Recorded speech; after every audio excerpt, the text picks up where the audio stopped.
Hello and welcome to today's video as we quickly go over some news from the last few days. We have a couple teams making some player moves and changes. And let's talk about it. So first, LNG. LNG definitely on the list for biggest disappointments of 2025. We're only a few months into the season. There's always teams, I've said this in the last couple videos, there's always a team in each region that kind of makes you scratch your head and say, you know what, on paper that team, like individually the parts are better than what they're putting out. Like I think of KDF right now in the LCK. I think of this team. I think of Rogue, who just won earlier today in the LEC. Just as teams that, hey, they're the players on the team should be better. Shopify Rebellion, I think, in LTA North as well. Just, you have players that are better than last in their role or the last couple in their role, but yet just are the team that's in last. And it just makes you scratch your head. LNG is like that. I think Hai Chao is average, and Wei Wei is average. Zika is extremely good. And Fodak and Zhuo, are pretty average. So when you have all these average players, people say, yeah, but they're average. In a 16-team region, I would say these guys are like, for the most part, 10th or so in their role. And then you look at Zika, and you would say Zika's, in my opinion, top 3 in his role in the region. It's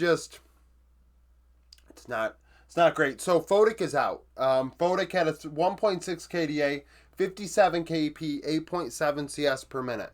Not very involved in what the team was doing. LNG fought away from the bot lane of Fodak and Zhuo. And a 1.66 ROI, though, 6.5 share differential. He still led the team in damage. This is the thing. So he had high damage. Maybe didn't necessarily lead the team. He had 29% of the team's damage. If he didn't lead, he was second, right? And that's fine for the 80 carry.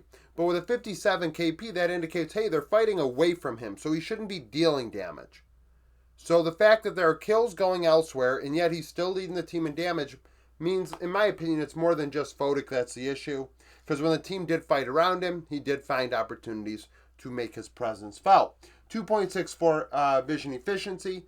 However, behind 500 gold at 15 minutes, that does not help things.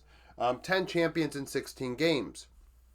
Being replaced by LP, who formerly played with LNG, but last year played with RNG. And that was not a great situation to be in. But his stats are that of somebody that I'm like, this stat line here looks like something of like a carry-oriented top laner. And it's weird because you'd be like, what do you mean? Well, the 2.3 KDA, 58 KP, and 88 CS per minute. The KP and CS per minute. CS per minute is pretty high for a carry-oriented top laner, even then. But let's just say go through that experiment. So 58 KP is kind of high for a carry top. Usually they don't get that high of a kill participation. But the 1.18 ROI, negative 0.9 share differential. That's shit I would see out of a top laner. And that's not to say top laners in 80 carries, does that say, oh, well, a top laner's worse than 80 carry? No, I just don't expect my 80 carry to be putting up top laner-like numbers. I just don't. So it's hard for me to really say, you know what? It was RNG. They were a disaster. Don't get me wrong. It was a messy situation, role-swapping players, etc. But still, LP played 80 carry. And it wasn't great. 2.22 vision efficiency, behind 568 gold at 15 minutes, 10 champions, 13 games. I don't know if this is going to help the team. They had to do something. It got to the point now, at first, before placements in spring, I said, let's let this team figure things out. They've changed the coach. It's not helping. They lost every game, and something had to be done. Separating Fodak and Zhuo is probably for the best. They've been together for a couple of years now. And they were not getting any better. So that's a thing. Brian Hambach is out. Technically, Elam is playing right now, but they signed Krakow. Elam played with their academy team. Krakow, in my opinion, should be the starter. So Hambach had a 2.2 KDA, 72 KP, 5.9 CS per minute with the team as a rookie. 10 champions in 14 games. He and Hype joined from KT's squad. KT technically still owns the rights to Hype as a player. But Hambach, he's older for a rookie. He's like 22, 23 years old, but I don't know. Krakow is better than Hambach. He's better than Elam. But is he going to be I don't know. I keep calling for Krakow should have been on a team, and he should be on a team. So he's employed. It's just a weird one to end up on, I guess. 1.21 ROI, negative 2.9 share differential, below 4 vision efficiency. You'd like that to be better. And with Krakow, that's not fixed. I mean, we'd have to look closer at Closer and Morgan's numbers to figure out who's winning lane and even the bot lane duo. And figure out, hey, were there opportunities for Hanbuk to get into the enemy jungle and try and get vision. 4 gold ahead, so did go even. 10 champions, 14 games. Then we have Krakow, who played with anyone's legend last year. Excuse me. And had his best season. I mean, he played some solid fucking League of Legends. I mean, very good League of Legends from a carry perspective. 3.2 KDA, 72 KP, 6.5 CS per minute. A 1.3 ROI, but a negative 0.7 share differential. And that's the thing here. Nearly gave the team as much damage as he was receiving in gold from the jungle role. 3.73 vision efficiency. Like I said, that is not improved. That needs to get better, especially because in anyone's legend, they had very good players. He should have been able to improve on that. 41 gold ahead. You'd like that to be better. 24 champions in 89 games. I expect him to be the starter for Bro before long. They lost again today. I had them winning against BFX, I think. Chief Esports Club. So Mir is out. If you're going to use one of your import slots, they better be doing really well, and Mir just wasn't doing it.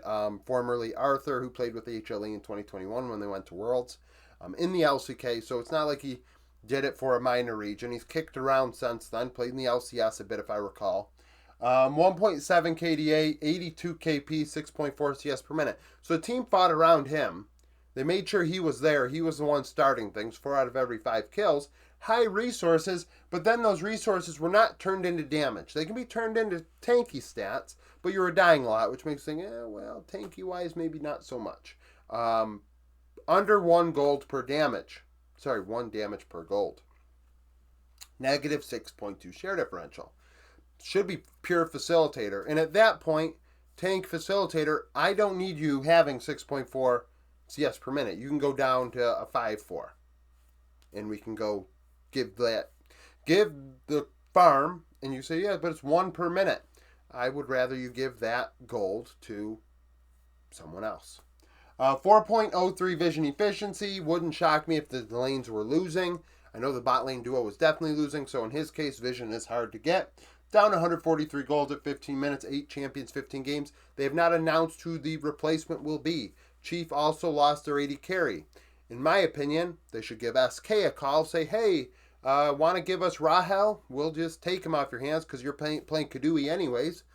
Take Rahel, pair him with Luan in the bot lane. There's your Korean imports. And then bring a player like Kevi in or Pabu or, I don't know, Surenfire. Name your OS jungler here. Insert OS jungler in the jungle role. And then go from there. I think Kevi played a very strong carry-oriented game over the years. If he's not retired, it seems like the guy I would put in that position. So that's it for the video. Thank you for watching. If you liked the video, like it. Subscribe to the channel for daily League of Legends content. Follow me on Twitter, join the Discord, become a YouTube supporter, and hope to see you again tomorrow.